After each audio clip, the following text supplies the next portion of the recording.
Hi, my name is Natasha Watts, and I'm doing my research proposal on how technology has changed in the classroom. The reason why I chose this topic because I feel like technology has taken over in the classroom. As a former substitute teacher working with the older population, I often seen how students would have to carry their Chromebooks to class, middle school age range through high school age range. They would carry their Chromebooks to class and their assignments would be posted. I would often have to circulate around the classroom because students would be on games or trying to get on social media, and I would have to tell them you need to work on your assignments. Also, I noticed some teachers would have students work on certain websites where they can monitor what the students were working on even though they weren't in the classroom. And let's say, for example, if the student wasn't working accordingly, the teacher would send out an email letting them know they need to complete this assignment. If it's not done, they would get a 0. Also notice students would be addicted to advertisements that would come up. Some things can't be removed if they have to watch a video on YouTube to help them with their assignment. And when these advertisements would come on, they would be drawn to that. And it wasn't really much I could do because some advertisements you can't skip. Also, what I've noticed that technology can help students in the real world. For instance, during the morning time, students would have morning announcements. So they would tell us about what's going on, just taking place in the school system, what events are going on. And I feel like that helps them. Let's say, for instance, they want to work for the news. That's preparing them. So I feel that they need technology, but also it's important for it to be limited. And that's where going into how it ties into communication. The reason why this is an important topic is because we need to know about how much technology students are using and why it should be monitored. Going back to historical research, they stated that in the past decades, technology was monitored. It was more hands-on.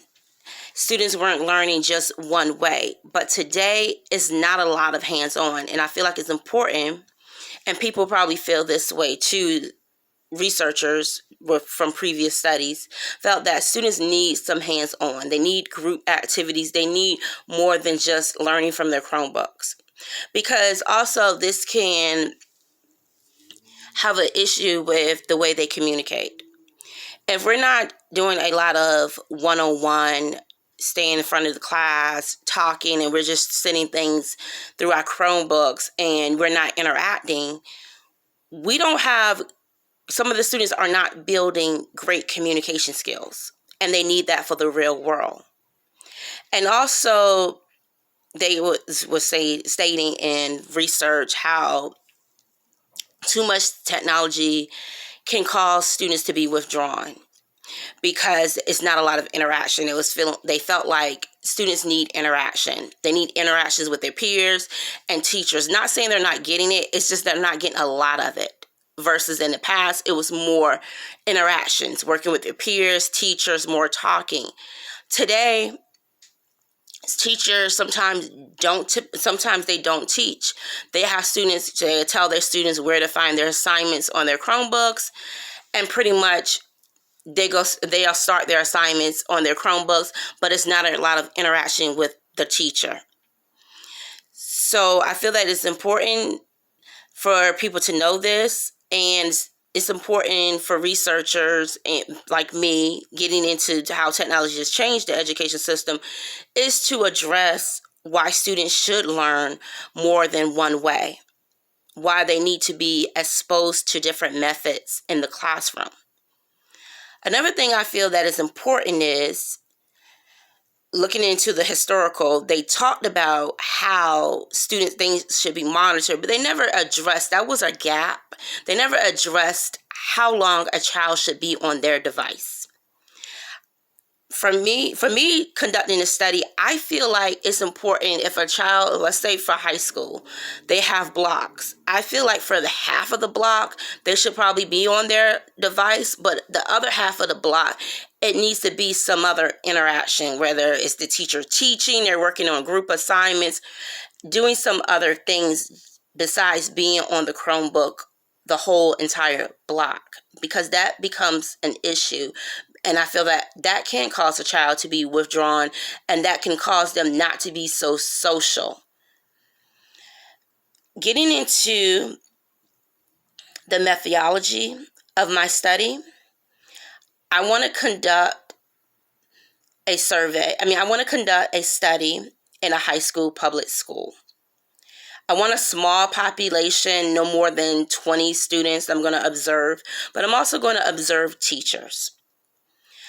The students I will send out a consent form to get their parents' permission if it's okay for their child to participate in this research study. I feel like a survey would be the best method to use, because I will ask questions such as, how long do you usually stay on your device? Do you feel like you're learning when you're on your devices? Then I will have questions for teachers. How often do you have to pull your students off their devices? Do you feel that it's beneficial for students just to be learning on their devices? So I will have questions for them to answer.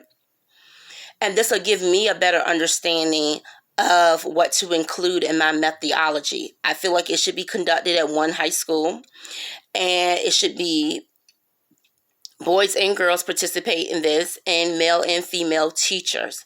I want a different age range. So typically high school students are around the age 14 through 18. So I'm going to use that age population. I want a mixture of students, age range, like freshmen, sophomore, juniors, and seniors. And then I can do some type of comparison to see which grade level typically be on their devices the most. And then I feel like it's important to have teachers that are freshmen, sophomore, junior, seniors that teach all populations, and they can give me a better understanding which grade level is more responsible when it comes to using their devices, which ones they need to monitor more. And I want to get into asking teachers, because of previous research, they stated that teachers have to get a lot of training about when using technology in the classroom. So I want to ask them a little bit about that. And I feel like it would be appropriate to have surveys, and I want to also conduct some type of activity. Monitor them on their devices, and then after their devices, have some short questions that they would answer.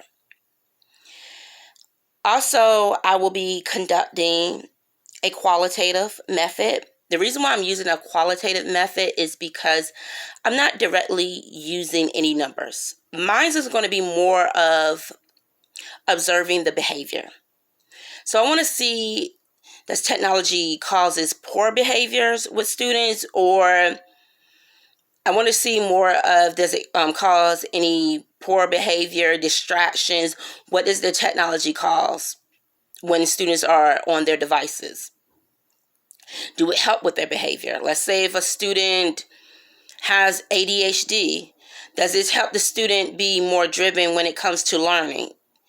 Some researchers in the past stated some teachers use technology a lot in the classroom when they are working with students with special needs, with some type of learning disability, because it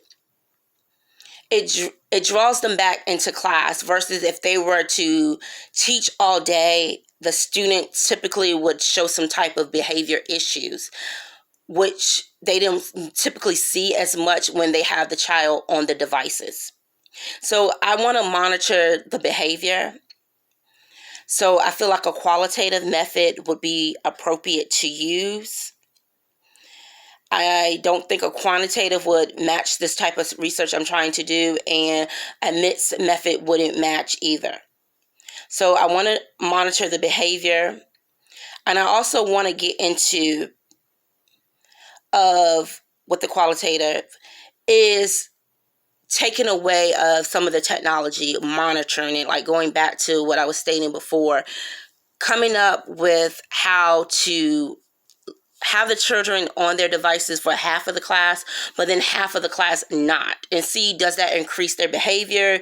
What does it cause? Does it cause more positive behavior, or is it going to cause more negative behavior? So that's what I'm going to be looking more into in my study.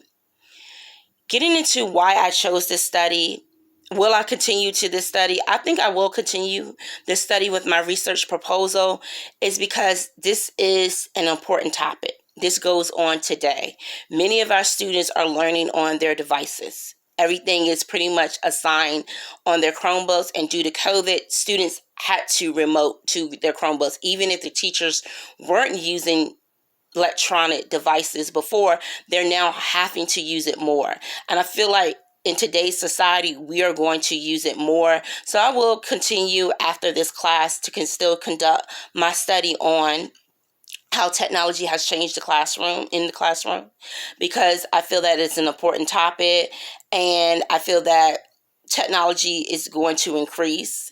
We use it in the real world, and I feel that it will be beneficial for me to continue to talk about it, learn more things about it, and just to apply it to my study and my research. So the more classes that I take, I feel that I'll do more research, and I'll find more things that will be beneficial to use in my study.